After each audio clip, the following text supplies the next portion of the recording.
Oke, selamat siang Bapak Ibu. Kita sekarang sudah di live Facebook ya, atau yang mungkin join by webinar Zoom. Kita langsung mulai aja. Baik, selamat siang Bapak Ibu. Kita berjumpa lagi ya di kelas pasti Paham Investasi bersama 3 Sekuritas Indonesia. Hari ini kita membawakan tema yang menarik ya tentunya, yaitu adalah potensi cuan dari sektor saham ESG yang dibawakan oleh Mas Aji Kurniawan dari tim Retail Research CGS Sekuritas Indonesia. Nanti dilanjut sesi platform ya. Mungkin kalau Bapak Ibu yang sering mengikuti kelas pasti kita gitu ya, kita selalu membawakan beberapa channel dari aplikasi terbaru yang mungkin Bapak Ibu yang belum sempat atau mungkin yang belum pernah mengikuti ya, kita bisa sambil belajar bareng. Dan CGCMB ini tentunya nanti akan menggunakan aplikasi terbaru ya. Jadi kalau misalnya Bapak Ibu penasaran, bisa langsung kita belajar bareng di sini. Dan untuk nama aplikasi kita namanya CGS CMB iTrade. Oke, sebelum itu mungkin saya perkenalkan diri terlebih dahulu. Perkenalkan, nama saya Wisnu Adukumara dari tim Digital Business CGS CMB Sekuritas Indonesia yang akan membawakan sesi kedua. Nanti ada Mas Aji di sesi pertama. Monggo langsung tanyakan saja nanti di sesi kelas pasti ini terbuka untuk sesi pertanyaan. Bisa langsung nanya-nanya aja ke Mas Aji maupun ke kami ya terkait materi yang kita akan bahas pada siang hari ini tentunya. Oke, mungkin kalau misalnya Bapak Ibu belum pernah, sebentar ya, kalau Bapak Ibu belum pernah mengunjungi website kita, kita info dulu ya bahwasanya di sini kita ada website resmi kita. Oke, ini adalah website resmi kita di cgscmb.co.id/home ya. Jadi kalau misalnya Bapak Ibu ingin mendapatkan informasi kelas edukasi, lalu mau belajar bareng gitu ya, atau mengikuti event-event kita yang menarik ya, tentunya Bapak Ibu bisa langsung kunjungi aja website kami seperti itu. Atau yang di sini yang join belum buka akun, bisa juga gitu ya, karena di sini juga ada register, jadi Bapak Ibu bisa masukkan alamat email, lalu password seperti itu ya. Nanti bisa langsung diarahkan ke registrasi kita yang dilakukan secara online seperti itu. Nah, apa saja sih yang harus dipersiapkan untuk buka rekening?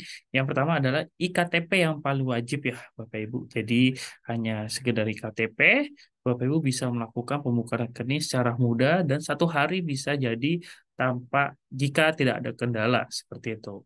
Nah, di sini Bapak Ibu juga bisa masukkan alamat email yang aktif ya. Seperti contoh email saya ini, lalu masukkan passwordnya, lalu konfirmasi password, dan jangan lupa untuk centang di sini, lalu klik register ya. Dan untuk informasi pembuka rekening, kita bisa bantu juga dari tim CSO, yaitu melalui email atau WhatsApp ya. Jadi bisa dicatat nih nomornya. Jika ada ya pertanyaan-pertanyaan dari pembuka rekening yang mungkin Bapak Ibu ingin ditanyakan lebih lanjut atau informasi lebih detail, bisa langsung email maupun WhatsApp di jk.cso@cgcmi.com atau melalui nomor WhatsApp di 0815 1180 4883. Dan Bapak Ibu tentunya bisa menghubungi dari hari Senin sampai hari Jumat dari pukul 8.30 sampai 16.30 waktu Indonesia Barat. Seperti itu ya. Oke, langsung saja kita masuk ke sesinya Mas Aji karena Mas Aji sudah ready nih untuk membawakan materi pada siang hari ini. Oke, Mas Aji, waktu dan tempat dipersilakan.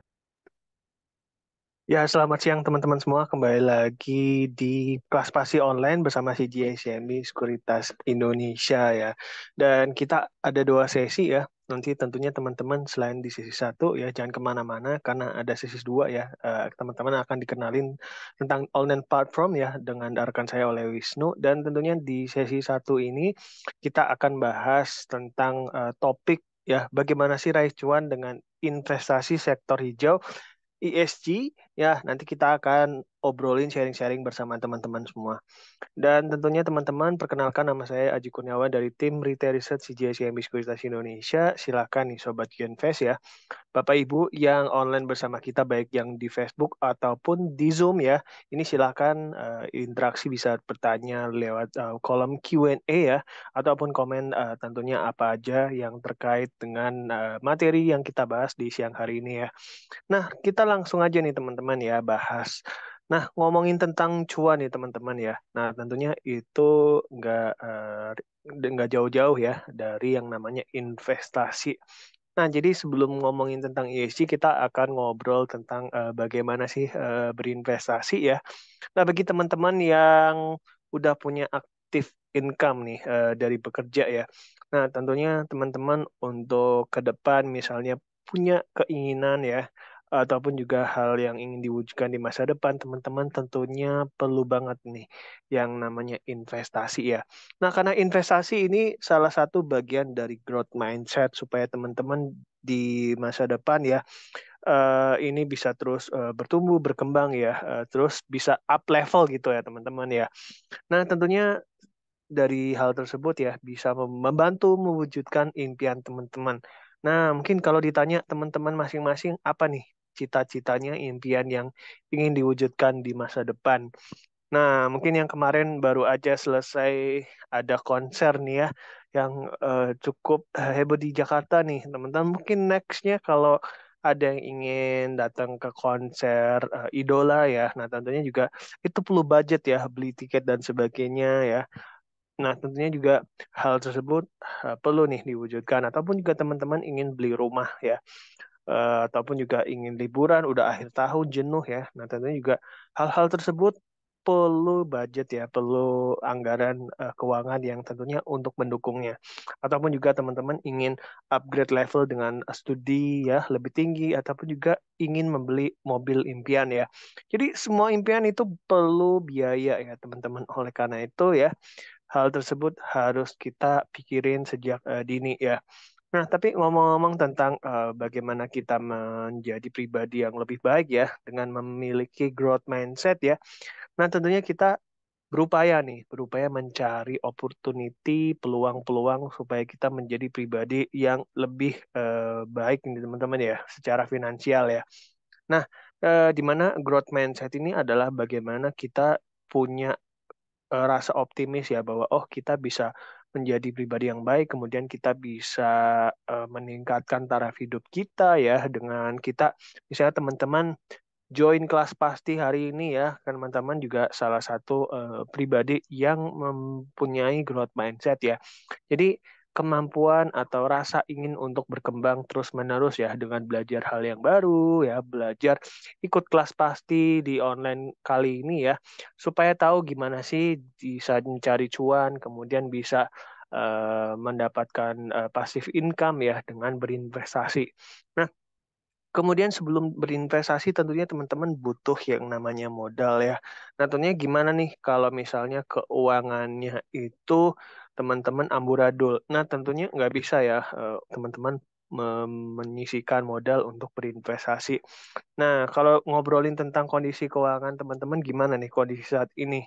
Nah, di sini ada kasus nih ya. Intinya adalah kondisi keuangan bagaimana kondisi kita antara pemasukan dan pengeluaran ya. Nah, jadi misalnya kita dapat gaji dari bekerja misalnya ya.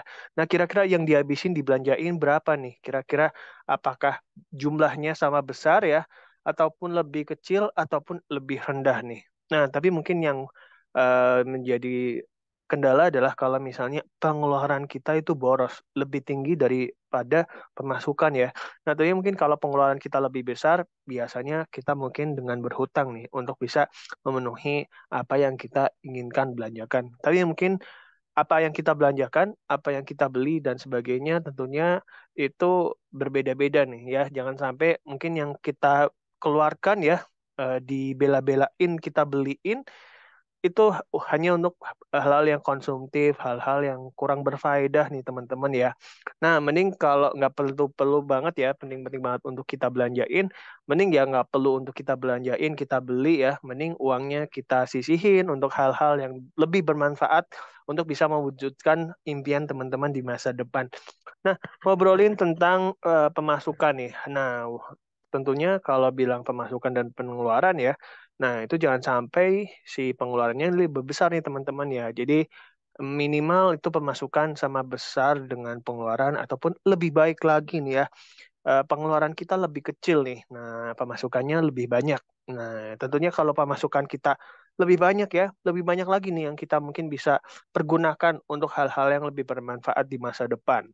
Nah, tentunya poin yang penting adalah ketika kita udah nih punya kondisi keuangan yang lebih stabil ya, pengeluaran kita lebih bisa berhemat ya.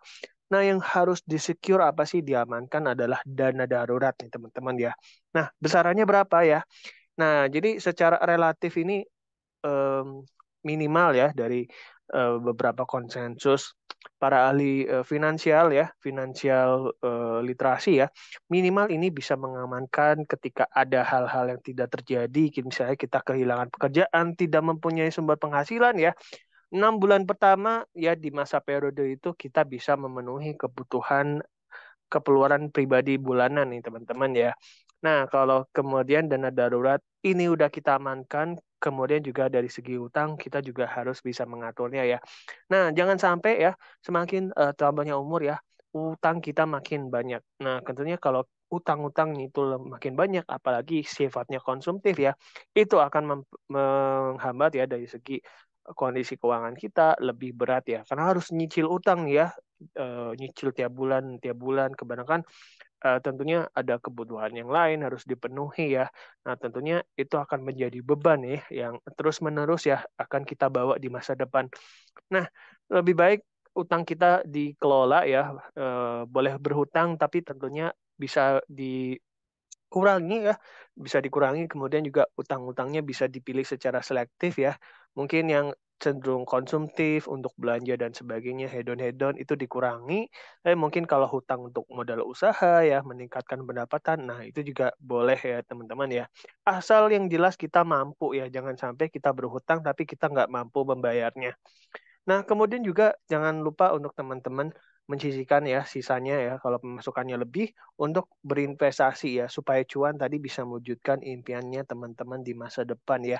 Nah, minimalnya berapa? Nggak ada minimal ataupun normatifnya berapa ya, tapi minimal kalau teman-teman baru mulai investasi ya, nggak perlu terlalu besar, yang penting teman-teman udah mulai rutin sejak dini ya. Nah, bisa mulai start dari 10% ya dari pendapatan rutin bulanan ya. Nah, mungkin secara ke depan, oh nanti kalau udah investasinya lancar ya, pintar mengambil keputusan dalam berinvestasi, udah cuannya lumayan ya. Nah, bisa nih secara bertahap porsinya ditambah nih untuk berinvestasi. Dan kemudian bagaimana sih mengelola ya, eh, memilih dalam arti memecah-mecah pendapatan kita ya. Nah, yang pertama juga harus di-secure, amankan dari segi kebutuhan ya. Jadi seperti beli makan, kemudian teman-teman misalnya buat transport ya, kemudian juga buat beli pulsa listrik ya, bayar air ya, spam, kemudian juga belanja bulanan ya, cicilan-cicilan seperti rumah dan sebagainya itu harus diamankan ya. Kemudian juga yang berikutnya ketika kebutuhan dapur ini udah dipenuhi ya. Nah, kemudian next teman-teman bisa mulai menyisihkan ya. Selanjutnya menyisihkan ini untuk tadi dana darurat dan juga dana untuk investasi ya sekitar 20%, dan sisanya kalau teman-teman masih ada sisa ini bisa digunakan ya. Tentunya misalnya mungkin teman-teman butuh refreshing ya untuk berlibur ya, di akhir pekan teman-teman nongkrong sama teman-teman ya, nonton bioskop dan sebagainya ya. Nah, ini juga bisa teman-teman pergunakan ya. Intinya adalah bijak ya.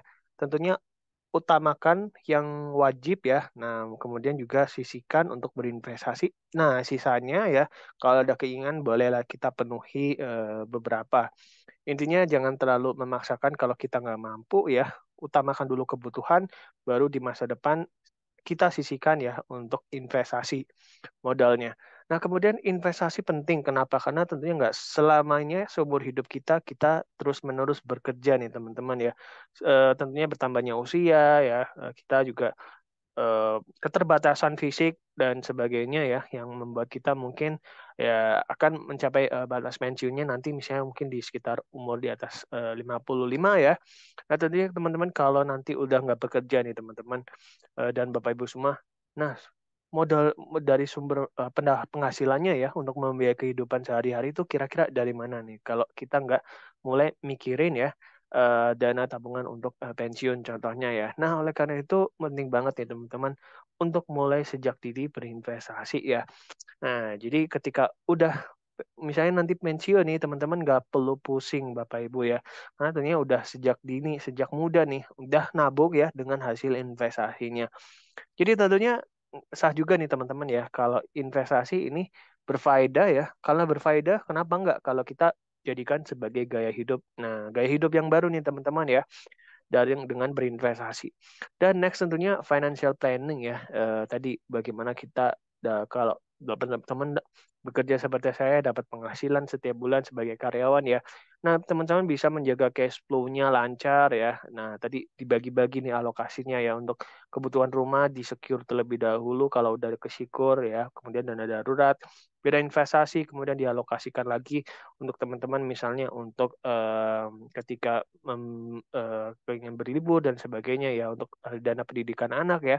Nah, jadi semuanya itu harus di-plankan ya. Sama aja nih kayak kita mau pergi ke suatu tempat ya berlibur juga harus di-planningkan apalagi future financial teman-teman di masa depan ya. Tentunya itu perlu persiapan rencana yang matang. Nah, jadi ini bisa juga teman-teman dipetakan ya jangka-jangka time frame dalam arti teman-teman punya impian ya. Jadi baik secara jangka pendek, jangka menengah maupun secara jangka panjang. Nah, mungkin tadi big dreams-nya ya jangka-jangka panjangnya teman-teman untuk masa depan ya, misalnya ingin punya villa.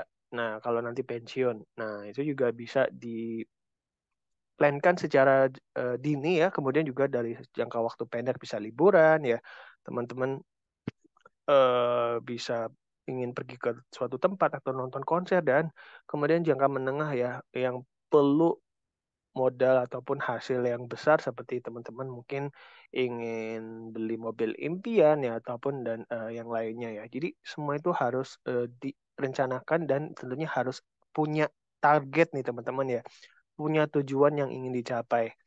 Dan sebelumnya ya teman-teman yang ikut kelas pasti online umum ya ISG pada siang hari ini, di setiap slide materinya kita ada barcode. Jadi silakan bagi Bapak Ibu yang nanti ingin buka rekening saham di CGSCMB bisa langsung scan di tiap-tiap slide yang kita sharing ya di siang hari ini. Nah, kita lanjut nih teman-teman ya. Kemudian selain kita harus merencanakan pensiun ya, di masa depan apa sih yang membuat kita harus berinvestasi? Yaitu adanya inflasi nih Sobat Genvest ya. Nah, di mana inflasi ini tentunya pasti menggerogoti nilai kekayaan kita. Jadi setiap tahun ini barang kebutuhan pokok yang kita beli sehari-hari nih teman-teman ya, ini terus meningkat ya harganya ya. Nah, di mana kalau kita lihat dari keranjang troli di supermarket ya, ini beratnya berbeda nih teman-teman ya di 10 tahun yang lalu ataupun 20 tahun yang lalu. Ya, jadi kalau dilihat kalau sekarang ya 2020 mungkin ini kita ambil di akhir tahun kemarin 2022 ya karena 2023 lagi ongoing. Nah, mungkin secara umumnya sekarang bawa uang 100.000 ke minimarket atau supermarket ya itu nggak cukup untuk misalnya memenuhi kebutuhan mungkin seminggu atau lebih dari itu ya. Apalagi kalau kita rumah tangga ya, nah tentunya nggak cukup nih 100.000 ya untuk beli beras dan sebagainya, minyak ya, buah, daging dan sebagainya. Nah, kalau kita lihat juga ambil satu pro barang nih ya, di salah satu nih yang gampang yang semua orang pasti suka. Contohnya mie instan nih, Sobat Genfest ya. Jadi harga mie instan sekarang tuh ternyata udah naik 3 kali lipat nih dari waktu 10 tahun yang lalu ya. Bahkan sekarang udah terus merangkak ya. Jadi di tahun 2022 ini harga mie instan harganya 3.000 nih Sobat Genfest ya. Satu bungkus 3.000. Tapi kalau 10 tahun yang lalu ya, itu harganya masih 1.000 perak ya.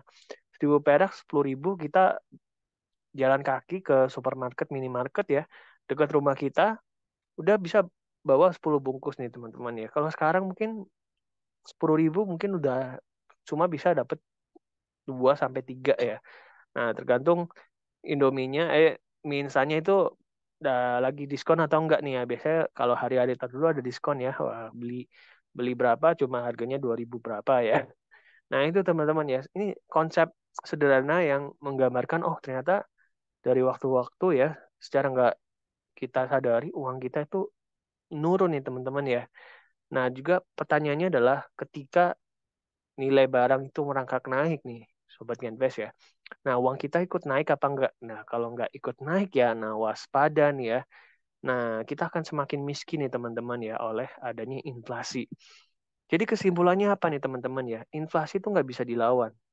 Nah, tapi kita harus memeranginya nih teman-teman ya. Harus memeranginya dengan ikut-ikutan nih menaikkan kekayaan kita ya. Jadi kekayaan kita juga harus naik ya di tengah inflasi yang menurunkan nilai uang kita. Nah, jadi caranya apa nih teman-teman? Solusinya supaya kekayaan kita ikut meningkat. Nah, solusinya nggak ada lain yaitu dengan investasi. Nah, mungkin next Kak ditanya, oh kalau nabung gimana Kak? Nah, nanti kita lihat nih, bisa teman-teman bisa melihat ya, apakah menabung itu bisa menjaga nilai uang kita apa enggak ya? Nah, mungkin nanti di next slide ya. Nah, nah di sini ya, ketika kita solusinya tadi investasi nih ya. Nah, ketika investasi itu pilihnya apa ya? Nah, kembali lagi dengan konsep inflasi ya. Nah, di tengah inflasi yang rata-rata kalau kita ambil data dari Badan Pusat Statistik nih teman-teman ya, inflasi di Indonesia rata-rata dalam 10 tahun terakhir di angka 5,56%. Nah, tadi kan tanya nih, kalau nabung gimana Kak? Bisa menjaga nilai uang kita nggak? Nah, kalau nabung ini ibarat kata kita ambil 100.000 nih teman-teman ya, patokan 100.000. Nah, rata-rata return 10 tahun terakhir dengan nabung di bank ya, ini hanya memberikan bunga 2% nih teman-teman ya. Nah, jadi ibaratkan kalau inflasi nurunin uang kita 5% ya, nabung hanya mengimbangi bisa naik 2% nih teman-teman ya. Ada gap ya, rugi 3% ya teman-teman ya. Jadi kita lihat kalau ya kita nabungnya uangnya kecil ya, bahkan mungkin kalau 100.000 rupiah mungkin nggak dapat bunga nih teman-teman ya, malah bakal berkurang karena apa? Karena ada yang namanya biaya administrasi yang dipotong di rekening tabungan kita ya. Ini setiap bulan ya teman-teman, dan teman-teman bisa lihat juga di grafik nih teman-teman ya. Di grafik ini tabungan yang 100.000 ya, kita tabung secara jangka panjang itu ternyata nggak nambah, malah berkurang nih teman-teman ya. Jadi 87 perak ya teman-teman ya. Nah, ini secara jangka panjang. Kemudian kita juga jabarin ya. Jabarin rata-rata return yang berikutnya nih. Ada deposito. Nah, deposito di sini kita lihat hampir mengimbangi adanya inflasi ya teman-teman ya. Nah, deposito ini juga bisa jadi pilihan ya. Tapi tentunya deposito nggak cukup nih teman-teman ya. Nah, hanya mengimbangi aja. Nah, mungkin belum bisa meng-up level kita. Nah, kemudian kita naik lagi nih ke pilihan instrumen yang lainnya. Ada obligasi. Nah, obligasi ini relate seperti bagaimana kayak pemerintah ya, ini menerbitkan surat utang. Nah, ini juga dalam arti teman-teman mungkin bisa ngeh yang namanya ORI ya, obligasi retail Indonesia ataupun sukuk. Nah, itu yang tergolong dari instrumen obligasi. Kemudian juga returnnya berapa nih rata-rata 10 tahun ada di angka 6,67% ya. Better ya, ini lebih sedikit di atas inflasi. Nah, kemudian kita berikutnya ini deposito, ini oke. Kemudian obligasi juga oke. Kemudian emas nih teman-teman ya, emas. Nah, emas juga salah satu instrumen yang familiar nih bagi teman-teman ya. Nah, emas juga rata-rata 10 tahun terakhir ini menghasilkan returns 12% ya. Tapi ini 10 tahun terakhir secara jangka panjang, tapi dibalik mungkin kalau tanya, Kak, kalau beli emas 1-2 tahun ya, di hold kemudian dijual lagi, gimana nih? Apakah returnnya menarik? Nah, mungkin kalau kita lihat dari segi yieldnya ya, hanya di hold sementara, mungkin emas ini kurang menarik nih teman-teman ya dari segi yield returnnya, karena tentunya ada spread dan sebagainya ya. Nah, mungkin kalau agak di untuk teman-teman pegang hold secara jangka panjang, mungkin yieldnya bisa lebih menarik. Nah, kemudian next ketika emas nih tadi juga better ya daripada obligasi. Nah, kemudian yang paling besar apa nih dari ada investasi saham ya teman-teman ya. Nah, rata-rata return selama 10 tahun terakhir investasi saham ini rata-ratanya sekitar 14% ya. Ini rata-ratanya tentunya ada naik turunnya namanya investasi ya. Nah, jadi secara all in all siapa nih yang paling jadi win ya? Nah, jadi game playernya adalah investasi di saham ya teman-teman ya. Meskipun memang kita lihat dari segi fluktuasinya ini teman-teman ya, investasi saham yang cukup ya naik turunnya dan dinamikanya itu naik turunnya itu lumayan atraktif ya dibandingkan yang lainnya seperti obligasi, deposito itu kan naik flat tapi nggak yang signifikan tapi ya aman-aman aja gitu teman-teman ya. Kecuali kalau emas ya ini ketika ada hal-hal yang kurang dari segi kalau ketika ada perekonomian terjadi sesuatu ya yang goyang dan gimana ya ini investasi emas biasanya meningkat nih teman-teman ya. Tapi kalau kita lihat secara jangka panjang dari beberapa instrumen investasi ya yang kita tampilin nih teman-teman secara jangka panjang investasi saham ya naik turunnya ada tapi returnnya paling tinggi nih teman-teman ya. Jadi kesimpulannya apa nih teman-teman ya? Nah, jadi investasi ya itu pasti ada risikonya. Semakin tinggi return yang kita harapkan ya, reward yang kita harapkan, risikonya itu juga akan ikut sama besarnya. Tapi bagaimana kita mengendalikan risikonya, meminimalisir risikonya ya itu sebagai investor pemula nanti nih Sobat Ginvest ya. Nah, teman-teman bisa mulai investasi rutin secara jangka panjang ya. Nah, apalagi kalau di investasi saham walaupun kita lihat ada naik turunnya ya, dinamika naik turunnya ya, tapi secara jangka panjang trennya uptrend naik ya, naiknya cukup signifikan ya. Nah, kalau all in all dari sekitar 2008 sampai akhir Desember 2022 kemarin, return di investasi saham mencapai 376%. Jadi uang teman-teman misalnya 100.000 rupiah ya di hold investasi saham asal investasinya tepat ya di akhir 2022 ya Desember kemarin ya uangnya jadi 476.000 ya. Nah itu contohnya aja ya gambarannya. Tapi kembali lagi risiko tentu pasti dalam berinvestasi sama ya risk high return ya. Dan oleh karena itu supaya risikonya teman-teman teman-teman tidak menghadapi risiko yang tinggi ya, teman-teman juga harus pilih investasi yang tepat ya. Karena kembali lagi, kayak saya investasi saham kan membeli sebuah bisnis ya. Kalau bisnisnya salah, salah beli ya, teman-teman nggak tahu perusahaannya dan sebagainya ya nggak bisa cuan ya, malah bisa rugi ya potensinya ya. Oleh karena itu harus dipikir, dipertimbangkan secara matang ya dalam berinvestasi. Oleh karena itu kita harus nanti ada analisanya nih teman-teman ya. Tapi itu ya kita gambarkan dulu investasi seperti apa dan kira-kira investasi yang bisa teman-teman pilih itu apa nih untuk mengimbangi inflasi dan membawa teman-teman menjadi eh, seorang yang level up nih ya secara finansial. Nah, kemudian juga pentingnya mengenal risiko ya teman-teman ya. Jadi risiko itu pasti ada. Bagaimana kita ingin reward yang besar ya. Eh, Ibaratnya reward yang lebih menguntungkan ya. Jadi kita harus mengimbangi antara risiko dan rewardnya. Risiko itu bagaimana mengimbanginya Kak? Nah, apakah bebannya itu juga di apa? Disamain atau sama besar ya kayak timbangan beras kan teman-teman sama ya kalau ini nggak seimbang pasti yang lebih rendah ya atau yang lebih ringan tentunya ditambahin ya. Nah, kalau risiko ini bagaimana ngimbanginya nih ya? Ngimbanginya itu dengan adanya bagaimana teman-teman mengambil analisa nih teman-teman ya. Nah, dengan analisa yang tentunya cukup komprehensifnya. Nah, ini risiko ininya bisa diimbangi nih teman-teman ya. Nggak jomplang ya, lebih berat ya. Nah, hal itu juga nanti bisa memberikan teman-teman cuan yang optimal di masa depan ya. Nah, kemudian nextnya juga passive income ya. Tadi teman-teman yang udah bekerja ya. Nah, tentunya teman-teman bisa membangun passive income dengan investasi ya. Nah, tentunya investasinya gimana nih teman-teman ya? Karena Kalau passive income misalnya teman-teman mungkin business owner ya, ini perlu modal yang cukup besar nih teman-teman ya. It needs big capital ya. Nah, teman-teman kalau mungkin seperti saya belum punya banyak telur modal ya untuk diinvestasikan dan mau coba-coba jadi pemula ya, investor pemula ya, ini bisa melakukan investasi di saham ya. Jadi dengan let's say katakanlah modal teman-teman menyisihkan tiap bulan misalnya 500 sampai 1 juta, ini bisa mulai membangun passive income menjadi investor. Nah, seru banget kan teman-teman ya. Pagi Bursa Efek Indonesia ini terbaru ya. Ini punya jargon aku investor saham ya. Tentunya bangga banget nih kita menjadi investor saham.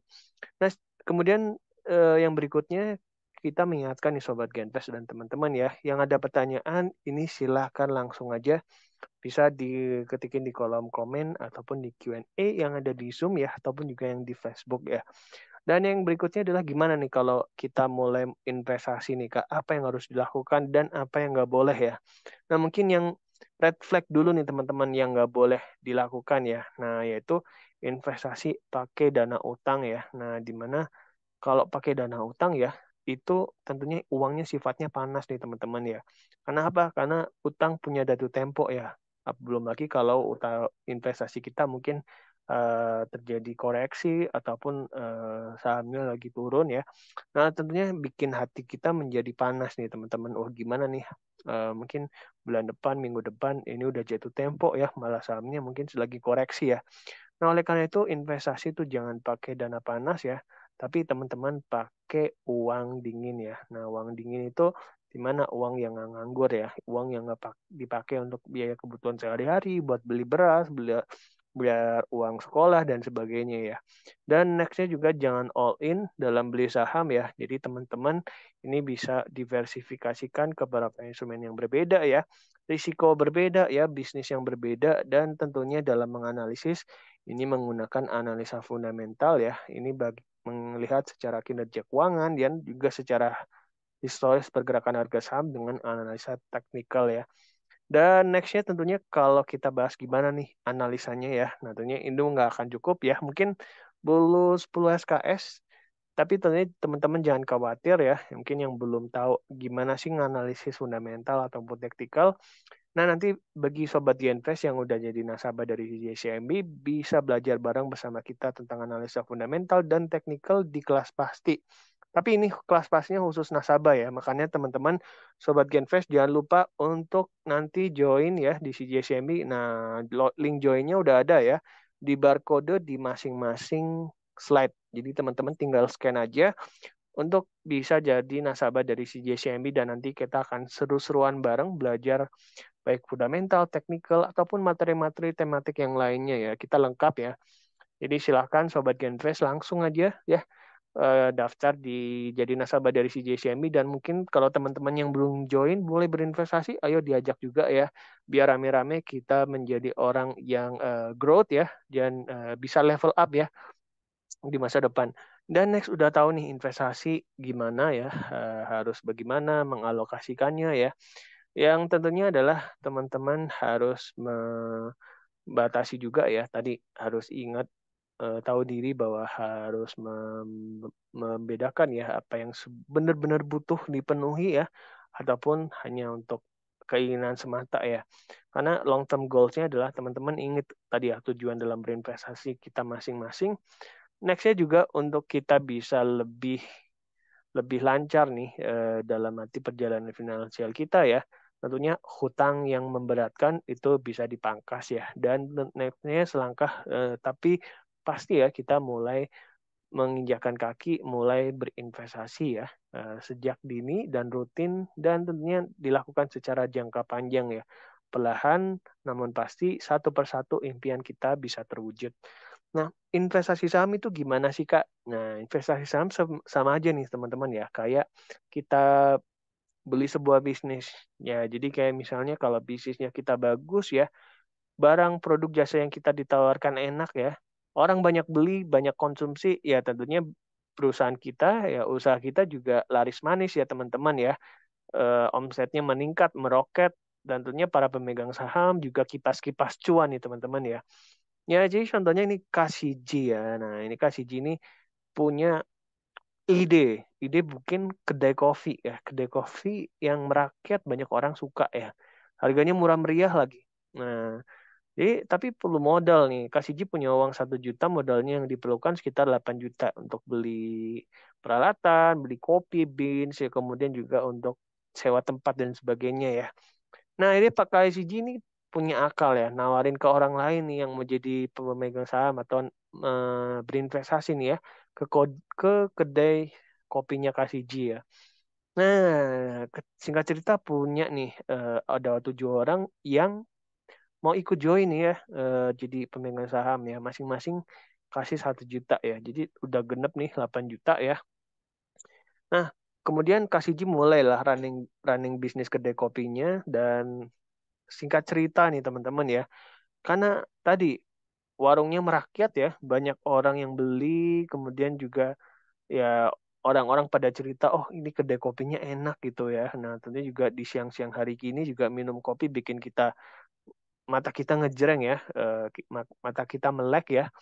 Dan akhirnya bisnisnya meroket naik, omsetnya menjadi 16 juta nih teman-teman ya. Dan tentunya dengan kepemilikan masing-masing tadi modalnya 1 juta ya, karena naik 2 kali lipat ya. Nah tadi kasih Ji cuan ya, punya capital gain selisih menjadi 1 juta nih cuannya ya. Nah 1 juta dan teman-temannya juga punya cuan 1 juta ya. Ya, kemudian gimana nih ketika udah cuan? Nah, Kasiji bisa dan juga teman-temannya bisa menjual sebagian atau seluruh kepemilikan sahamnya ya ke orang lain. Nah, dengan menjual sahamnya ya, kepemilikannya, tentunya ya Kasiji dan teman-temannya juga mendapatkan keuntungan dong ya. Nah, tentunya mungkin kapannya ya, ketika mereka udah untung berapa ya, itu menjadi keuntungan mereka masing-masing nih sebagai pemegang saham ya. Nah, itu teman-teman ya. Jadi berinvestasi, beli saham sama aja kayak membeli sebuah bisnis ya. Bisnisnya bagus ya, laris manis ya tentunya bisnis atau modal kita juga meningkat ya teman-teman ya. Tapi kalau bisnisnya kurang laku dan sebagainya ya tentunya modal apa omsetnya juga nggak kemana-mana ya. Akhirnya kita juga nggak cuan ya. Nah tentunya itu ya teman-teman ya. Supaya kebayang konsep kenaikan harga saham dan bagaimana sih perdagangan saham gitu. Ya, kemudian keuntungan ya. Tadi salah satu yang udah digambarin keuntungannya adalah selisih harga beli dan jual ketika kita bertransaksi atau berdagang saham. Kemudian juga likuiditas yang tinggi kapanpun. Oh ini saya teman-teman pegang sebuah saham ya. Kemudian teman-teman butuh BU nih, butuh uang ya. Nah, asalkan ada pembeli dan penjualnya, teman-teman bisa melikuiditasnya atau menjualnya ya. Nggak perlu mungkin nunggu waktu berapa lama ya untuk butuh uang bisa dapat uangnya cashnya. Dan kemudian juga yang paling penting yaitu keuntungannya ini diatur dan diawasi oleh otoritas jasa keuangan sebagai regulator. Nah, jadi tentunya ini payung hukum yang aman ya teman-teman ya, nggak terhindar oleh investasi bodong karena udah ada payung hukumnya nih OJK ya. Kemudian juga teman-teman bisa dapat passive income tambahan dari pembagian keuntungan ya bagi beberapa perusahaan yang membagikan dividen kepada pemegang saham publik. Kemudian juga ketika kita mendapatkan cuan dari saham ya, ini transaksi jual beli ini juga dikenakan pajak yang rendah dan ini sifatnya final. Dan yang terakhir nggak yang kalah penting nih teman-teman ya. Nah, ini teman-teman sebagai ya, teman-teman ini juga dianggap sebagai pemegang saham ya. Nah, pemegang saham itu apa? Pemegang saham itu adalah pemilik bisnis dari perusahaan TBK ya. Jadi kebayang ya teman-teman, misalnya beli sebuah perusahaan lah. Contohnya mungkin yang TBK ini seperti Bank Rakyat Indonesia contohnya ya. Makanya teman-teman berinvestasi ke Bank Rakyat Indonesia. Kemudian teman-teman cuma misalnya beli berapa lot ya. Nah, teman-teman dianggap sebagai pemegang saham dari Bank BCA ya. Nantinya pun ketika rapat umum pemegang saham, teman-teman dipanggil ya, diundang ya, untuk teman-teman datang ke RUPS ya, dan sama teman-teman setara ya dengan pemegang saham. Cuma yang membedakan adalah porsinya ya, berapa kepemilikan yang teman-teman miliki. Ya itu teman-teman ya yang bisa teman-teman dapatkan benefit faedahnya ketika teman-teman menjadi investor saham. Dan nextnya juga, nah ini udah setengah jalan ya, kita masuk nih ke judul utama tema kita yaitu cuan dari ESG ya. Ya, nah mungkin teman-teman baru kenal nih ESG itu apa ya, istilah baru nih teman-teman ya. Tapi inisiatif ini udah lumayan di concern ya oleh investor global ya, khususnya institusi. Nah, di mana juga investor institusi ini concern terhadap bagaimana mereka ini berinvestasi ke sektor-sektor yang terus sustain ya, teman-teman, sustain di masa depan. Karena tentunya apa? Karena dalam arti bisnis ya, itu nggak bisa kita terus mengeruk keuntungan terus-menerus tanpa kita ya rakus gitu ya mengoptimalkan ya mengeruk semua ke sumber daya yang ada di muka bumi ya. Jadi teman-teman juga investor juga concern terhadap keberlangsungan lingkungan ya. Kemudian tentang sumber daya manusianya yang terus bisa adaptif ya, terus berkembang ya di negara-negara di seluruh dunia dan juga bagaimana perusahaan tersebut ya, organisasi tersebut ini tidak melakukan sebuah kontroversi ataupun juga terjadi fraud ya, yang tentunya kalau terjadi hal-hal yang melanggar regulasi ya tentunya juga akan merugikan perusahaannya itu sendiri nih teman-teman ya. Jadi apa sih itu ESG ya? Jadi itu sebuah inisiatif yang tentunya investor global itu concern ya terhadap bagaimana perusahaan itu menjalankan bisnisnya itu eco-friendly ya dengan memperhatikan lingkungan ya. Misalnya kalau perusahaan mereka itu mencemari lingkungan ya, bagaimana sih upaya konservatif mereka ketika misalnya mencemari lingkungan kayak itu mungkin kita sebut adalah mereka melakukan sebuah dosa ya, bagaimana mereka ini memutihkan dosa mereka misalnya ya dengan membangun sebuah lingkungan yang lebih baik lagi. Misalnya mungkin kita mengeluarkan emisi tapi kita juga membangun rebirth lagi nih, misalnya menanam ribuan pohon baru ya. Nah, di suatu tempat misalnya ya. Nah, itu juga salah satu bagaimana perusahaan itu concern terhadap lingkungan. Kemudian juga dari segi sosialnya ya teman-teman ya. Nah, tentunya di tengah masyarakat yang beragam ya. Nah, tentunya masih banyak nih teman-teman ya ketimpangan sosial yang ada di masyarakat. Nah, tentunya bagaimana investor ini melihat juga bagaimana peran ya pelaku bisnis juga ikut membangun peradaban di sebuah negara ya. Bagaimana mereka mendorong ya lingkungan di sekitar juga bisa terus tumbuh ya di tengah perusahaan yang terus menggenjot ekspansi bisnisnya ya.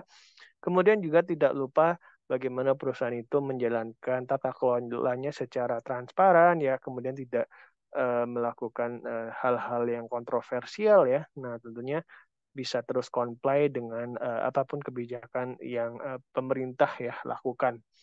Nah, jadi latar belakangnya ya tentunya ESG ini dari segi perubahan iklim ya teman-teman ya. Tadi pemanasan global, kemudian juga iklim yang tidak menentu ya. Nah, cuaca yang ekstrim ya, dan hal-hal yang lain yang mengganggu keseimbangan lingkungan ya. Nah, itu tentunya menjadi concern. Oke, kita lanjut lagi ya teman-teman ya. Dan tentunya dengan isu perubahan iklim ya, itu tentunya kalau nggak kita kita mulai aware ya teman-teman ya. Nah, suhu bumi itu bakal bisa terus meningkat nih teman-teman ya. Kalau suhu bumi itu meningkat dan sebagainya ya, nah tentunya itu nggak aman, nggak nyaman nih untuk kita tinggali. Karena kembali lagi nih, nggak ada tempat yang tentunya kita approve ya, kita dalam arti kita approve itu layak kita tinggali selain bumi ya. Kalau kita buminya jauh udah misalnya sakit ya, jatuh sakit dan sebagainya, mau kemana nih kita mau tinggal nih, mau tidur ya, mau makan ya. Oleh karena itu juga ya itu ya climate change yang menjadi isu concern yang paling hot nih ya di abad 21 century. Kemudian juga bagaimana nih upaya pemerintah ya. Nah, tentunya dengan hal tersebut ya, adanya pemanasan global dan sebagainya, pemerintah tentunya inisiatif ya, inisiatif dalam Paris Agreement dan sebagainya ya. Ini menargetkan untuk bisa memerangi pemanasan global ya dengan mengurangi emisi ya, target mengurangi emisi di dunia ya. Nah, caranya dengan apa nih teman-teman ya? Nah, ini dengan target misalnya ketika sekarang kan mulai teman-teman ya ada namanya mobil listrik, kemudian juga nanti nextnya juga ada bursa karbon ya, supaya nanti perusahaan-perusahaan yang mengeluarkan emisi ya, contohnya ini bisa mengendalikan karbonnya ya. Jadi kalau mau mengeluarkan emisi harus beli kredit karbon ya. Nah kalau nggak beli kredit karbon ya, mereka nggak bisa nih misalnya mengeluarkan asap, mengeluarkan emisi di pabriknya ya. Nah, jadi targetnya pemerintah ya ini sekitar 41% bisa reduce ya hingga di 2023 ya. Ini dengan dukungan negara global ya, partnership ya, dan juga dengan upaya dari segi pemerintah sendiri itu di 29% ya untuk emisinya. Dan next berikutnya adalah ini secara umum ya teman-teman ya untuk Nah, untuk dampaknya apa nih teman-teman ya? Tentunya dampaknya banyak banget ya, baik dari secara fisik ya, transisi maupun secara financial risk ya. Ini juga ketika misalnya terjadi ketidakseimbangan iklim ya, kemudian juga nanti misalnya bencana juga itu mungkin bisa aja terjadi potensi ya. Kemudian juga ketika mungkin iklim tidak terkendali ya, seperti misalnya aset kita juga secara perseroan ya, bisnis ini juga bisa mengalami kerusakan fisik ya. Dan tentunya kalau rusak juga ini butuh maintenance, kemudian biaya asuransi juga meningkat ya. Kemudian juga dari segi disrupsi ya, dari segi supply chain ya, supply chain, kemudian perubahan harga dan kemudian juga produksi operational ya. Ini juga terganggu ya. Kemudian juga akhirnya akan menyebabkan demand dan supply itu juga mengalami terganggu ya. Dan next juga pentingnya apa nih penerapan ESG ya. Nah, dengan penerapan ESG secara sustainable nih teman-teman ya. Nah, ini harapannya bisa menjadi peran nih bagi institusi atau perseroan ya. Ini vehicle mencapai emisi yang rendah karbon tadi ya, targetnya pemerintah ya. Bisa membantu targetnya pemerintah ini reduce di 29% ya, ataupun dengan partnership dari eksternal ya, ini sekitar 41%. Kemudian secara inisiatif ESG ke ekonomi ya, ini secara sosial ini bisa membantu Indonesia ya terlepas dari middle income trap di tahun 2025 dan tentunya dari segi perseroan juga yang meningkatkan inisiatif ESG ini bisa meningkatkan prospek return on equity-nya ya.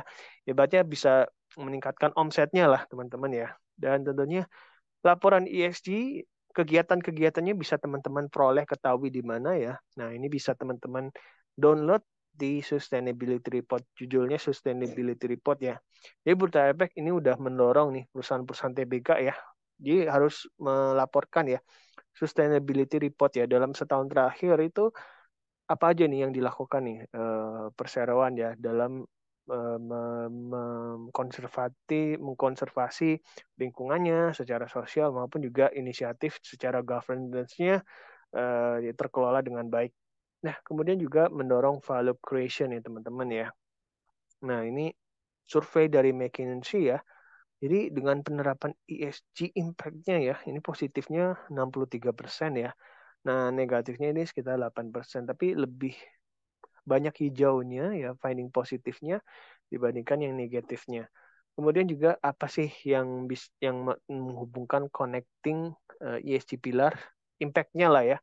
Impact-nya itu kemana sih kalau secara perusahaan bisnis ya. Nah, ini bisa meningkatkan top line yang secara sustainability atau berkelanjutan ya. Jadi contohnya gimana nih teman-teman ya? Kan ibaratnya lingkungan ya. Pasti perusahaan itu menghasilkan sebuah produk dan nanti ketika produknya udah dikonsumsi itu menghasilkan sampah ya teman-teman ya. Nah, sampah kan biasanya banyak nih ya. Perusahaan menghasilkan produk dalam kemasan plastik. Nah, jadi konsumen yang aware terhadap lingkungan ya, ini bersedia nih kalau dikasih isian survei ya, mereka bersedia untuk membayar lebih nih. Untuk misalnya naik 200 perak ya, tapi sedotannya atau kemasannya itu pakai kemasan yang recycle nih teman-teman ya. Daripada pakai plastik ya. Nah, nggak apa-apa lah tambahan 5% misalnya ya. Tapi produknya jadi upgrade jadi ramah lingkungan ya gitu ya. Nah, ketika ada upgrade yang tentunya perseroan atau bisnis kan punya margin nih, dapat margin tambahannya. Nah, tentunya kalau ini dilakukan secara berkelanjutan, ini bisa menghasilkan top line ya atau pendapatan yang meningkat nih teman-teman ya. Kemudian penghematan di biaya operasional ya. Nah, tentunya kalau kita lihat misalnya bagaimana kalau misalnya perusahaan itu hemat air, bahan baku ya, kemudian karbonnya itu juga ditekan secara minimal ya. Nah, tentunya secara operasional ya, ini bisa lebih hemat ya. Kemudian juga intervensi ya ketika ESG dilakukan ya. Nah, tentunya juga tadi ya menghindari adanya kontroversi ataupun hal-hal yang melanggar peraturan ataupun kebijakan pemerintah. Kemudian juga peningkatan produktivitas karyawan ya. Nah, kemudian juga dari segi investasi dan optimalisasi aset ya. Nah, tentunya hal ini juga bisa memberikan kontribusi ya terhadap tadi kinerja keuangan di masa depan. Misalnya teman-teman ada perusahaan yang berinvestasi ke energi terbarukan ya, ataupun juga misalnya berinvestasi ke mobil listrik dan sebagainya ya. Nah, tentunya ke depannya itu juga ketika bisnisnya itu tumbuh ya, nah itu akan menjadi revenue growth yang baru untuk perseroan ya. Nah, kemudian indeks yang temanya ESG itu apa sih? Ya, jadi ini ada 5 ya indeks tema ESG yang bisa dijadikan acuan teman-teman. Jadi teman-teman nggak perlu nyortir satu-satu ya dari sekitar 800-an mungkin ya perusahaan TBK yang ada di Bursa Efek Indonesia. Nah, Bursa Efek Indonesia udah bikinin tema-tema ini, jadi teman-teman bisa lihat di masing-masing indeksnya ada sama apa aja nih ya. Ya, sesuaikan temanya masing-masing. Kalau ESG Leaders ya menjadi inisiatif ESG Leader nih di Bursa Efek Indonesia ya. Ataupun yang sektor leader ya di masing-masing sektor siapa nih yang menjadi pemimpinnya ya. Kemudian di LQ45 ya, ini Quality 45 ya. Nah, ini 45 saham yang kualitasnya terbaik ya. Ini berdasarkan yayasan ke hati. Nah, teman-teman bisa screenshot nih. Ya, nanti di internet bisa googling sendiri siapa masing-masing penghuni dari masing-masing indeks ini ya, teman-teman ya. Nah, kemudian ESG stock pick pilihan CGI Sekuritas Indonesia nih, teman-teman ya. Dan kita mengingatkan nih teman-teman di sesi satu ini kita masih ada sekitar 10 menit ya. Jadi Sobat Genvest yang ada pertanyaan silahkan bisa langsung aja diketikin di kolom komen ya. Nah, next berikutnya adalah tadi kan tema acuan dari Bursa Efek Indonesia ya. Kalau dari tim riset CGI Sekuritas Indonesia ya, dari tim riset kita, ini stock pick-nya ada BBRI, Bovin, dan Emyor. Nah, kalau kalau dari tim riset kita kenapa sih suka BRI ya? Nah, jadi highlight-nya adalah kalau kita bandingkan dengan big banks yang lainnya ya, seperti Bank Mandiri, Bank BCA ya, kemudian ada Bank BNI ya. Nah, dari segi konsistensinya ya, sustainability portfolio BRI ini paling tinggi nih teman-teman ya. Ini di tahun 2022 karena 2023 lagi ongoing ya. Nah, jadi portofolionya berapa nih? Di 65%. Nah, dibandingkan teman-temannya nih, perusahaan big banks lainnya ini cuma 20 sampai 25%. Jadi tentunya portofolionya banyak banget ya teman-teman ya. Jadi itu yang buat kita suka BRI, tim riset kita suka. Dan juga dari segi BRI ini juga menerbitkan sustainability bonds ya atau obligasi yang hijau ya untuk funding. Nah, kalau dari segi ratingnya ya secara secara continue ya, ini terus meningkat ya dengan secara overall ratingnya itu dapat A ya. Nah, akan bagus nih teman-teman ya paling tinggi lah ya. Nah, oleh Refinitiv masing-masingnya breakdownnya untuk pilar sosial itu A, kemudian pilar lingkungan itu A-, dan governance itu A. Ya, itu sehingga BRI ya ratingnya bagus nih A ya. Nah, yang berikutnya adalah apa sih yang menarik? Yaitu secara pilar sosialnya, BRI punya branchless network nih teman-teman ya. Nah, jadi kayak cabang ya, cabang tanpa kantor ya. Nah, jadi kayak misalnya teman-teman tahu di dekat rumahnya ada namanya Briling ya. Nah, itu kan kalau misalnya teman-teman butuh akses ke produk layanan BRI kan mungkin lagi repot dan sebagainya ya. Mungkin nggak sempet nih ke kantor cabang ya. Nah, teman-teman bisa datang ke agen Briling ya. Atau mungkin agen Brilingnya tetangga teman-teman nih di rumah. Nah, itu juga hal tersebut yang membuat BRI itu ya menarik nih ya, highlight di mana dengan Briling ya, ini memberdayakan masyarakat untuk membantu masyarakat juga nih untuk bisa membantu mengakses layanan BRI secara lebih dekat ya ke nasabahnya. Nah, per semester 1 2022 Briling udah mencapai 570.000. Nah, guidance-nya terus meningkat ya. Nah, di akhir 2022 harusnya bisa mencapai 600.000 ya. Kemudian dari segi restrukturisasi loan dari segi OJK ya tahun 2023 ya. Untuk loan quality BRI ini menjadi fokus karena punya loan restructure yang tertinggi ya dibandingkan big banks yang lain. Karena teman-teman tahu kalau BRI ini target segmennya itu mikro dan ultra mikro. Nah, kemudian kalau dari segi coverage ya, tim riset CGSMB kita mengcover BRI dengan rating atau rekomendasi at ya. Target price-nya harganya di 6.100. Nah, juga teman-teman bisa screenshot highlight-nya ya untuk jadi guidance ya teman-teman dalam saham ESG yang si JSMB suka itu apa ya? Nah, itu ada BRI ya. Dan selain itu, selain BRI, tim riset kita suka BFI Finance, BFINS ya. Nah, highlight-nya apa sih teman-teman? Nah, kalau kita lihat dari segi loan ya, loan growth dari BFIN ini cukup solid nih teman-teman ya. Karena apa? Dari segi tata kelola BFIN yang cukup kuat ya, kemudian juga dari segi alokasi dana sosialnya ya untuk kayak corporate social responsibility ini konsisten terus meningkat. Jadi di tahun 2021 itu sekitar 52% year on year. Kemudian juga dari segi digitalisasi BEFIN ya, ini juga dapat menjadikan bisnisnya itu environment friendly ya. Jadi secara bisnis itu emisinya itu berkurang jadi ramah lingkungan. Kemudian juga dari segi sosial meningkatkan inklusi keuangan di Indonesia ya, dapat membantu BEFIN ya di masa depan mendapatkan scoring yang tentunya positif ya oleh lembaga skor independen.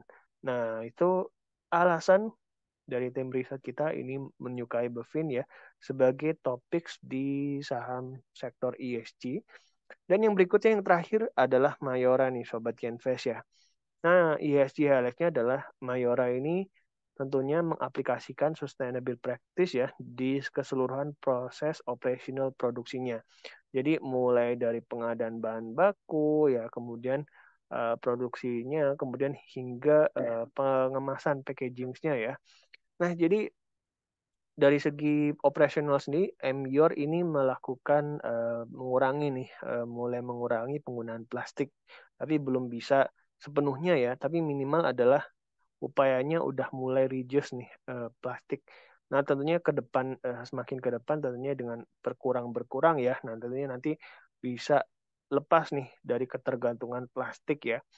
Nah kemudian tentunya hal ini bisa membantu Mayora ini mengurangi adanya emisi ya atau sampah yang sifatnya susah nih untuk diolah oleh lingkungan. Kemudian juga yang terbaru adalah Emyor ini baru aja meresmikan pabrik recycles ya. Jadi walaupun masih menggunakan plastik ya, tapi nanti plastik-plastik yang udah selesai konsumsi nanti di recycle lagi nih teman-teman ya. Plastiknya di recycle untuk jadi kemasan baru ya, recycle. Nah, recycle. Nah, di recycle ya. Kemudian juga perseroan memiliki standar kualitas produk yang tinggi ya. Kemudian dari segi kebersihan ya itu menjadi prioritas keamanan. Kemudian juga tersebut ya tadi mengurangi plastik dengan menggunakan kemasan yang eco-friendly ya. Dan tentunya dengan inisiatif yang dilakukan oleh Mayora ya, kita Yakin ya hal ini bisa membantu Mayora dapat scoring rating yang lebih tinggi dibandingkan kompetitornya di segmen yang sama ya, menurut pandangan tim riset CGSCMB. Dan tentunya teman-teman ya, itu yang bisa kita sharingkan di siang hari ini ya. Dan tentunya silakan nih, kita masih ada beberapa waktu lagi kalau teman-teman ada pertanyaan, ini bisa disampaikan ya. Dan tentunya apa yang kita sampaikan di kelas pasti sesi satu ini ya, dalam arti teman-teman nanti mengambil keputusan dalam berinvestasi, tentunya ada disclaimer on, keputusan dalam membeli, menjual saham ya, kami serahkan semuanya ke teman-teman yang nantinya menjadi investor nih. Dan jangan lupa nih, kita ada scan barcode ya teman-teman, nanti yang buka rekening saham bisa langsung scan aja barcode-nya di masing-masing slide ya. Dan tentunya jangan kemana-mana karena ada sesi 2 ya bersama tim kami ya, Wisnu Adi Kumara untuk online platform trading ya. Dan jangan lupa untuk teman-teman untuk follow ya, subscribe dan ikuti semua channel sosial media kita ya yang ada di internet ya untuk teman-teman bisa terus ya dekat dengan CGSMI dan tahu info-info yang terbaru terkait investasi. Dan sebelum itu, saya sampaikan terima kasih untuk teman-teman ya. Jangan kemana-mana, di sesi berikutnya ada sesi 2 ya. Dia akan dibawakan oleh rekan saya. Dan akhir kata, saya ucapkan terima kasih dan sampai jumpa di lain kesempatan. Salam cuan teman-teman. Oke, thank you Mas Haji udah membawakan secara komplit ya untuk materi pada siang hari ini. Mungkin kalau misalnya Bapak Ibu ingin belajar bareng ya untuk kelas-kelas kita pasti kelas pasti selanjutnya gitu ya atau yang mingguan yang kita adakan. Balik lagi kita bisa atau Bapak Ibu bisa langsung kunjungi website kita di cgscmb.co.id/home ya. Dan nanti di situ ada informasi atau apa namanya event-event kita gitu ya yang kita siapkan khusus buat Bapak Ibu yang ingin belajar investasi lebih dalam ya atau lebih jauh seperti itu. Oke, terima kasih Mas Haji sudah membawakan materi pada siang hari ini. Mungkin kita langsung aja masuk sesi kedua ya.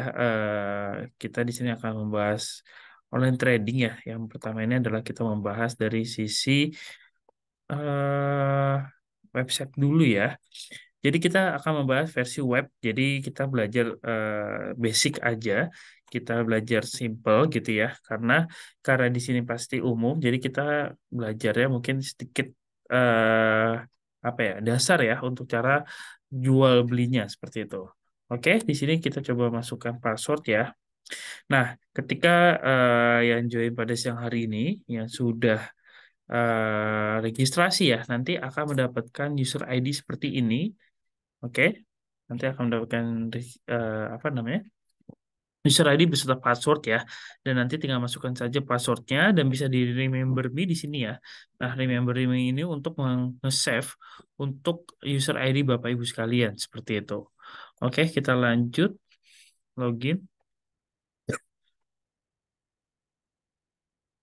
Ya, di sini yang di layar kaca Bapak Ibu kita ada menu namanya Market Watch atau Market Info ya.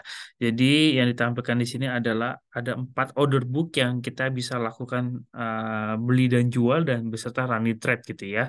Jadi mungkin saya akan deskripsikan atau detailin dari dari apa namanya order book ini. Jadi yang pertama di sini ada harga last trade ya. Lalu di sini juga ada lampir dari base bid maupun base offer. Oke, kita juga bisa melakukan aksi beli atau jual di menu order book ini. Nah, yang kedua di sini ada harga pembukaan, harga open, harga tertinggi pada hari ini dan harga terendah dan preview close seperti itu ya. Lalu di sini juga ada harga bid ya, harga bid maupun harga offer beserta jumlah antrian lotnya seperti itu ya. Nah, antrian lotnya adalah yang ini ya. Antrian lotnya yang ini beserta yang ini. Nah, bedanya adalah ini antrian lot untuk jual untuk lots yang di offers. Lalu kalau misalnya bid ini adalah jumlah antriannya ingin beli seperti itu. Nah, kalau Bapak Ibu pengen misalnya transaksinya cepat match gitu ya, maka kita tidak perlu menego di ibaratnya. Kita bisa langsung harga di harga offer seperti itu ya, karena di sini masih ada harga yang atau nasabah yang ingin menjual di harga tersebut. Tapi kalau misalnya Bapak Ibu ingin mendapatkan harga yang murah gitu ya, pasti ada yang harus dikorbankan ibaratnya seperti itu ya, yaitu adalah mengantri terlebih dahulu sampai kita bisa mendapatkan harga yang kita inginkan atau misalnya mengantri dari harga yang kita inginkan seperti itu ya. Jadi kalau misalnya Bapak Ibu melihat ada potensi saham ke depannya itu bagus gitu ya, ada potensi naik gitu ya. Nah, Bapak Ibu juga bisa langsung harga over seperti itu. Kalau misalnya nanti ada kenaikan gitu ya dan dijual dari harga itu capital gain. Jadi Bapak Ibu ada sisi harga dan di situ dari sisi harga tersebut, dari harga modal dengan harga jual, itu yang disebut namanya capital gain. Jadi Bapak Ibu bisa mendapatkan profit ya.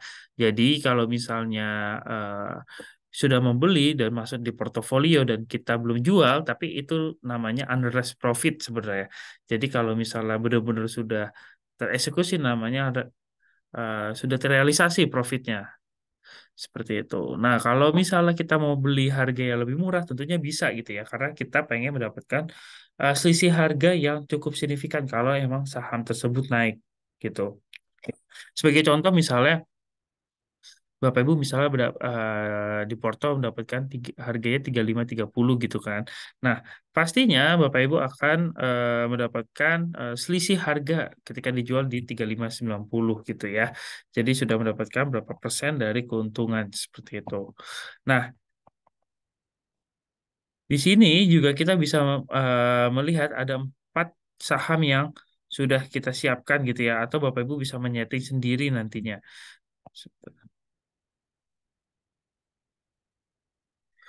Oke, nah kita sudah lihat di sini ya.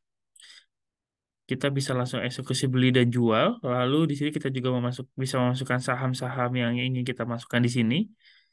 Nah, ketika kita misalnya mau input order, sebagai contoh kita mau beli Telkom gitu ya. Nah, di sini ada namanya new order gitu ya. Secara minimalis, jadi Bapak Ibu bisa memasukkan harganya misalnya, wah saya mau beli di harga berapa? Lihat harganya di order book di sini. Jadi kita masukkan misalnya 3510 dengan jumlah lotnya 3 gitu ya. Kita tinggal klik buy di sini dan jangan lupa untuk masukkan PIN ya. Dan nanti akan langsung masuk ke order list.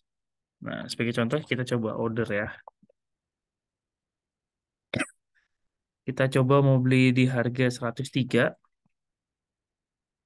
Jika contoh kita mau beli satu lot. Nah,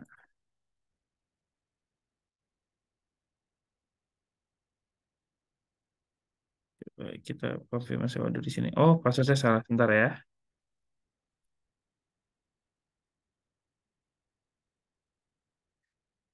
Kita masukkan. Oke.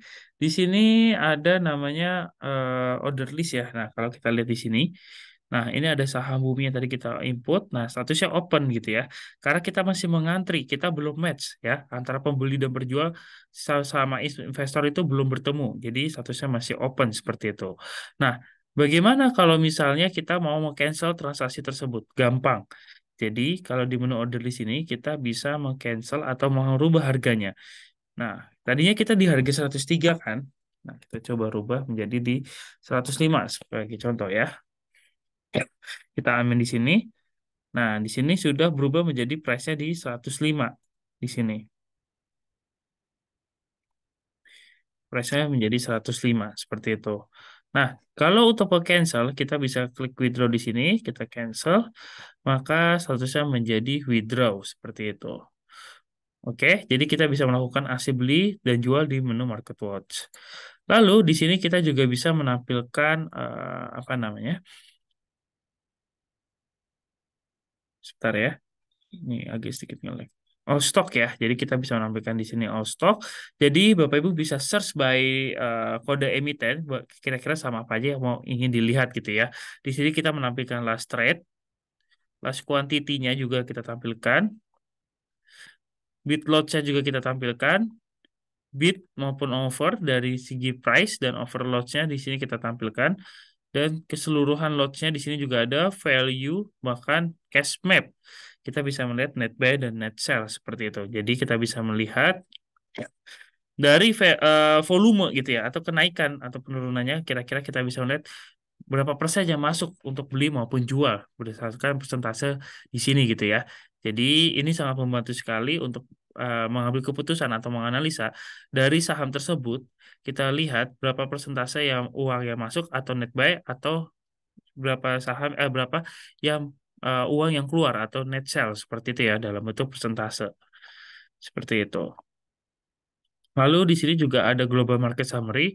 Ya, di sini kita bisa melihat indeks di luar seperti itu ya. Yang pasti kita fitur baru ini lebih user friendly ya, Bapak Ibu. Dan terlewat juga nih mungkin kita info juga bahwasanya untuk fee transaksi kita itu ya, itu di transaksi buy itu di 0,15% lalu di fee jual itu di 0,2815% seperti itu. Dan keuntungan kita atau kelebihan kita itu tidak ada minimum deposit ya, Bapak Ibu mungkin yang join pada siang hari ini. Tidak ada minimum deposit dan tidak ada dana mengendap. Jadi kalau misalnya ada cash di RDN, itu bisa langsung di withdraw semua atau ditarik semua ke rekening tabungan seperti itu. Lalu di sini juga ada heat map ya. Nah, heat map ini menampilkan berdasarkan persentase dari market cap value berdasarkan sektor ya. Jadi kita sudah siapkan ini seperti di aplikasi lama dan mungkin kalau Bapak Ibu melihat bursa pun juga menampilkan seperti ini. Ini adalah menu market cap seperti itu.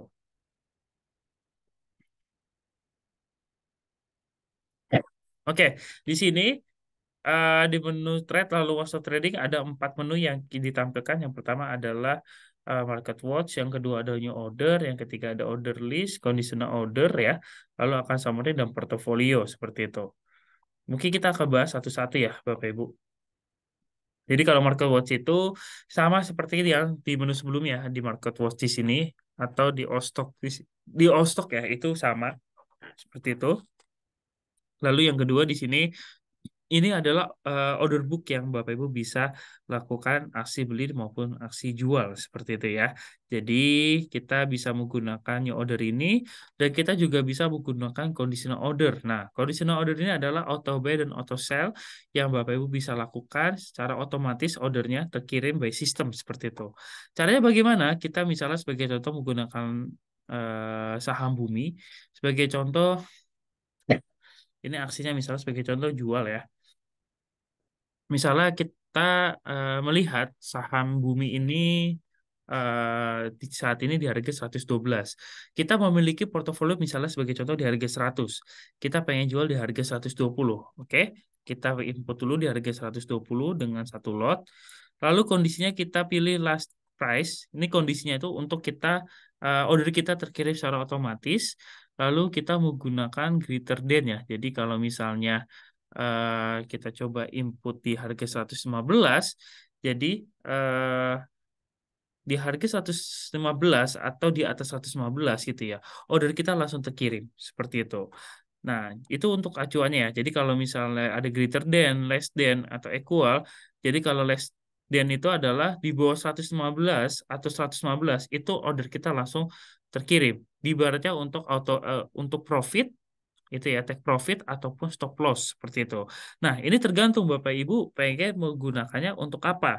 Apakah untuk mau take profit ataupun mau stop loss. Nah, kalau kita sarankan untuk take profit gitu ya, karena kita menginginkan saham atau kepemilikan kita saham kita itu naik gitu ya, kita bisa menggunakan less than or equal. Pastikan dia akan naik gitu kan. Jadi kalau misalnya di 115 atau di atas 115 itu transaksi kita langsung tereksekusi atau langsung terkirim ordernya. Nah, jangan lupa untuk kondisi expired date-nya itu kita bisa menyesuaikan kurang lebih 3 bulan ya. Jadi Bapak Ibu bisa masang sebagai contoh di tanggal 20, maka ketika kondisinya belum terpenuhi, maka kondisi transaksi kita tetap dijaga, tidak akan ada expired seperti itu ya. Jadi percuma saja Bapak Ibu, kalau kondisi expired date-nya nggak disetting, misalnya tetap di tanggal hari ini, besoknya langsung expired seperti itu ya. Jadi kita coba order aja di sini. Sebentar ya, kita agak sedikit jauhan aja, misalnya 140. Kita pengen di harga 140, kondisinya kita pengen di harga, eh, sebentar ya, 135 sebagai contoh. Oke, kita langsung input.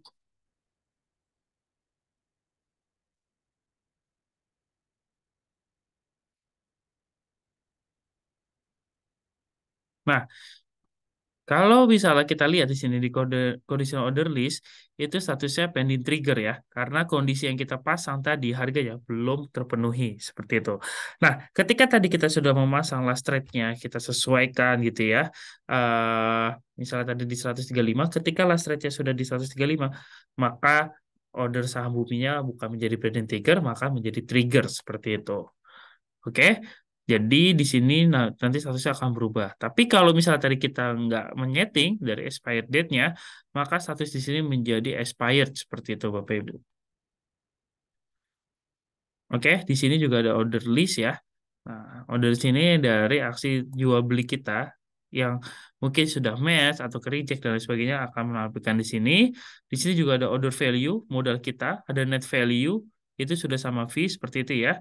Dan di sini ada order type tipe ya. Order tipenya itu adalah limit dan order date-nya juga kita bisa lihat di sini dan ada expired date-nya. Nah, kalau kita input biasa atau order biasa itu expired date-nya 1 hari Bapak Ibu. Jadi kalau misalnya kita kenal ada namanya goodwill cancel gitu ya, di sini di order biasa belum ada, tapi ada di conditional order seperti itu ya. Jadi itu untuk order list kita bisa melakukan aksi beli atau jual di sini. Lalu di sini juga ada portofolio yang menampilkan semua saham yang ada di portofolio kita.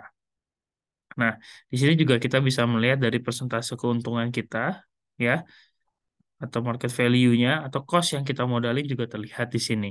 Nah, ketika mungkin agak sedikit merepotkan ya, kalau misalnya kita geser-geser, mau lihat, kita mau lihat nih dari keuntungan, sorry, ini gain atau loss ya, mau maaf. Jadi gain atau loss-nya misalnya udah bergeser seperti ini, atau kita mau geser lagi, kita tinggal di sini aja. Kita tinggal geser di sini atau kita majukan di sini. Kurang lebih seperti itu. Lalu di akun summary ini, mungkin saya akan menjelaskan di beberapa menunya ya. Yang pertama itu ada buying power, Bapak Ibu. Nah, buying power ini adalah cash tambahan gitu ya, yang disediakan oleh sekuritas ketika Bapak Ibu ingin membeli suatu saham tetapi dananya tidak mencukupi di RDN. Seperti itu. Nah, bagaimana mekanismenya? Nah, sebagai contoh, Bapak Ibu membeli suatu saham misalnya dengan total value-nya itu atau yang dana yang harus dikeluarkan sebagai contoh di 4 juta. Tapi di cash RDN kita itu hanya ada 3 juta. Maka yang akan kepotong untuk bisa kita membeli saham tersebut adalah buying power. Tetapi itu tergantung dari eh, haircut dari setiap saham tersebut. Seperti itu ya. Jadi ketika kita menggunakan buying power atau limit gitu ya, nah itu harus diperhatikan juga nih. Misalnya kita beli transaksi di hari ini, di hari Senin gitu kan. Nah, ketika kita menggunakan buying power gitu ya, kita bisa melihat berapa yang kita gunakan ketika kita menggunakan buying power. Nah, untuk amannya di T plus 2 Bapak Ibu bisa deposit untuk membayar si limit tersebut. Kenapa harus dibayarkan di T plus 2? Karena kalau di T plus 3 maka Bapak Ibu akan dikenakan bunga dan di T plus 4 Bapak Ibu saham yang tadinya dibeli maka dijual paksa. Tapi kalau misalnya dalam saham yang rugi gitu ya, itu belum termasuk dengan bunga yang tadi dikenakan di T plus 3. Dan ketika di hari selanjutnya, maka Bapak Ibu akan terus dikenakan bunga sampai Bapak Ibu mendeposit seperti itu. Jadi, itu harus diperhatikan untuk menggunakan buying power atau limit seperti itu. Lalu di sini juga ada market value. Ini adalah saham yang bergerak ya. Saham yang ada di portofolio tergantung dari harga sahamnya itu bergerak value-nya kita. Jadi kalau misalnya kita misalnya modal 100.000 gitu ya di portofolio, kalau misalnya saham itu untuk maka market value-nya juga akan naik atau value kita juga ikut naik. Kalau misalnya harga saham itu turun, maka value-nya akan ikut turun seperti itu. Atau market value-nya ikut turun. Nah, total aset di sini ini adalah akumulasi dengan current balance seperti itu ya. Jadi dari stok maupun dari dana yang tersedia itu diakumulasi. Lalu selanjutnya di sini ada current balance ya. Nah, current balance ini adalah dana yang real time. Bedanya dengan available balance, itu dananya yang harus menunggu T plus 2, seperti itu ya. Nah, maksudnya bagaimana sih gitu ya? Current balance, kalau misalnya kita lakukan beli atau jual, maka dananya langsung update secara real time, seperti itu ya. Tapi kalau available balance, itu harus menunggu penyelesaian transaksinya, yaitu di T plus 2. Kalau zaman dulu, bursa menerapkan penyelesaian transaksinya di T plus 3. Tapi untuk sekarang, bisa lebih cepat yaitu di T plus 2, Bapak Ibu. Nah, Kalau untuk kita cuma melakukan penarikan dana, itu menggunakan available balance ya. Jadi bukan menggunakan current balance. Karena dana yang tersedia ketika kita sudah tidak ada ini ya, dana yang belum settle gitu ya, atau belum ada penyelesaian. Jadi Bapak Ibu bisa menggunakan available balance yang benar-benar itu dana yang bisa dicairkan seperti itu. Lalu selanjutnya di sini ada kredit limit ya. Nah, ini batas atas kalau misalnya kita menggunakan limit yang tadi kita sudah singgung. Nah, untuk akun pertama mungkin 300 juta Bapak Ibu. Lalu selanjutnya di bawah ada open buy dan open sell itu adalah munculnya nanti ada value transaksi kita. Misalnya kita beli, maka statusnya open, maka akan muncul value-nya di open buy, begitu pun sebaliknya, seperti itu. Nah, kalau block amount dan outstanding buy orders ini misalnya sama dengan kita open buy di sini ya. Jadi kalau misalnya kita open buy dan di sini ada juga outstanding buy ordernya seperti itu. Nah, kalau di sini ada sell buy dan for sale, kalau sell dan buy ini adalah transaksi yang sudah match, maka akan muncul value-nya berlaku untuk beli dan jual. Kalau for sale nanti akan muncul value yang harus dijual paksa ketika kita menggunakan limit seperti itu. Lalu di sini juga ada order info yang menampilkan saham-saham yang kita pernah beli sebelumnya atau yang histori transaksi kita sebelumnya gitu ya. Kita bisa set ya, mendesain gitu atau memasang kira-kira kita mau dari tanggal berapa ke tanggal berapa seperti itu ya. Bisa disesuaikan berdasarkan saham ataupun tanggal. Di sini juga ada order history juga, Bapak Ibu bisa mengecek ya saham-saham yang sebelum pernah ditransaksikan. Lalu di sini juga ada menu sebentar ya, full code ya. Jadi full code ini menampilkan dari satu saham yang kita bisa lihat ya dari sisi chartnya, tapi memang ada terbatas ya. Kalau di sini kan banyak menunya. Yang bisa kita lihat adalah 6 bulan terakhir dan yang di sini juga ada running trade. Running trade ini khusus untuk saham BBC aja dan kita juga menampilkan DP price maupun DP price, order seperti itu ya. Dan kita bisa menyetingnya, kita bisa memilih sahamnya ketika kita membeli atau memilih saham misalnya GTRA atau saham-saham pilihan Bapak Ibu semua. Di sini juga menampilkan company profile Bapak Ibu dan di sini juga ada laporan keuangan dari setiap sahamnya. Kita bisa cek di sini, bentar ya.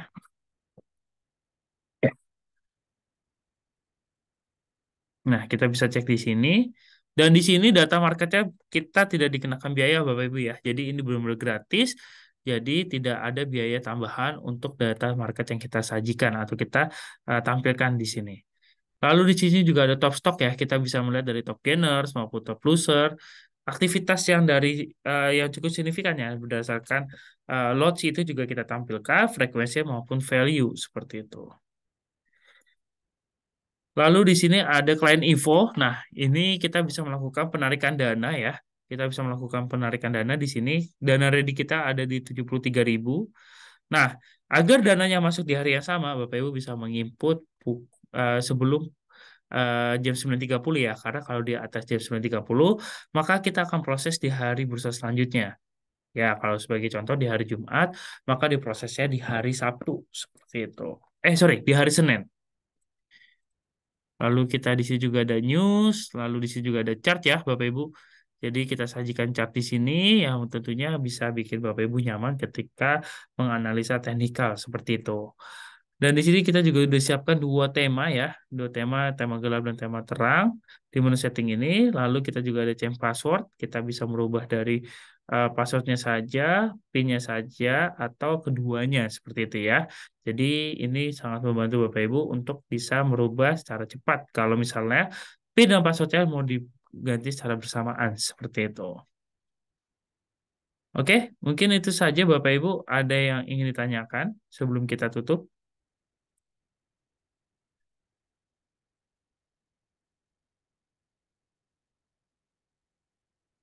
Oke, jika tidak ada pertanyaan, mungkin kita langsung akhiri saja. Terima kasih Bapak Ibu yang telah mengikuti kelas pasti. Paham investasi bersama CGSM Sekuritas Indonesia. Sampai jumpa di kelas pasti selanjutnya. Dan search terus ya informasi-informasi kita melalui sosial media maupun website kami di cgscmb.co.id untuk websitenya dan untuk Instagram kita di cgscmb.id.